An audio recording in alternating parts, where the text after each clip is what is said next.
هدي لحضرتك مثل واحد في رقم واحد في ثانية واحدة. قيمة مصر بتستهلكه من القمح سنويا 11 مليون طن قمح.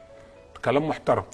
عدد الفقراء في مصر قد ايه؟ ما هو اللي انا بدي الدعم للناس الفقراء او المستحق للدعم. نسبة الفقر وفقا للجهاز المركزي للتعبئة العامة والاحصاء قال 25%. البنك الدولي قال 32%، صندوق النقد قال 35%. انا صلاح جودة اقول لك 50%. 50% من الشعب المصري فقير ويستحق الدعم. كلام محترم.